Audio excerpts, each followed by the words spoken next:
आज हरियाणा की स्थिति देखें तो इस बेईमान भाजपा सरकार ने हरियाणा को एक जगह और एक नंबर कर दिया है।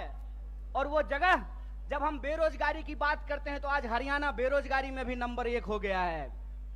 ये जो हरियाणा के अंदर हालात पैदा हुए हैं, उसके बारे में अगर कहीं से क्रांतिकारी शुरुआत हो सकती है तो वो धरती जींद है। इसीलिए मैं धरती के तमाम माताओं, बहनों, किसान, मजदूर भाइयों और नौजवान साथियों से कहता हूं कि इस ऐतिहासिक शुरुआत को आपको करना पड़ेगा और आपको ये समझना होगा कि आज हम किस परिस्थिति में जाकर के खड़े हैं।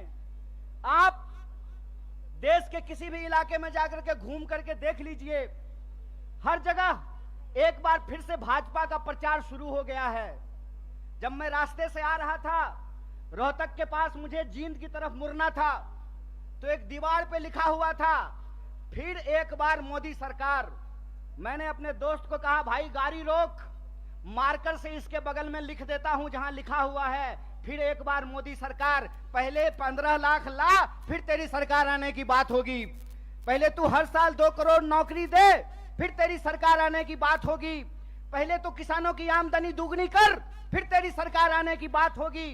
पहले तू हरियाणा, जिसको बेरोजगारी में तू 1 नंबर बना दिया है, यहां रोजगार में 1 नंबर हरियाणा को बना, फिर तेरी जो है सरकार आने की बात होगी। हमारी सरकार नहीं है हरियाणा में, लेकिन श्रीमान भूपेंद्र हुड्डा साहब जब हरियाणा के मुख्यमंत्री थे, और मैं कहता हूं खाए हुए शरीर को और नहाए हुए शरीर को गवाही देने की जरूरत नहीं होती है। अरे प्रमोद भाई को देख के कोई कह देगा कि खाए पिए परिवार से हैं, कह देगा कि नहीं कह देगा? तो कहते हैं खाए हुए शरीर और नहाए हुए शरीर को गवाही की जरूरत नहीं होती है। आप बहादुरगढ़ के जितने इंडस्ट्रीज लगे हुए हैं वहां से चलना शुरू कीजिए जींद की तरफ, आपको रास्ते में फुटवियर पार्क मिलेगा। मिलता है कि नहीं मिलता है? एशियन पेंट की फैक्ट्री मिलती है कि नहीं मिलती है? दोनों तरफ छोटे कल कारखाने मिलते हैं कि नहीं मिलते हैं? ये सब हुड्डा साहब का दिया हुआ है। और मैं आपको याद दिलाता हूं, 5 किलो चावल पे खुश मत होना मेरे दोस्तों। आपका हक था कि सबको 100 गज जमीन देने की भी बात है तो इस सरकार से पूछना चाहिए कि जमीन कहां है। भाजपा की बांटने वाली राजनीति को आपको समझना पड़ेगा। आपको यह समझना पड़ेगा कि भाजपा की राजनीति नफरत पे चलती है, भाजपा की राजनीति बेईमानी पे चलती है, भाजपा की राजनीति लोगों को आपस में लड़ा करके लूटने पे चलती है। दरअसल भाजपा का इतिहास इस देश से गद्दारी का इतिहास है। इस बात को याद रखिएगा। इस बात को याद रखिएगा कि भारतीय राष्ट्रीय कांग्रेस महात्मा गांधी की पार्टी है जो हंसते हंसते अपने सीने पे गोली खा लिए थे।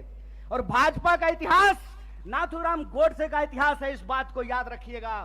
और इसीलिए मैं आपको कहता हूं कि जिस तरीके से अंग्रेज हमारे साथ करते थे, फूट डालो और राज करो, उसी तरह से भाजपा आज कर रही है, फूट डाल रही है और इस देश पे राज कर रही है।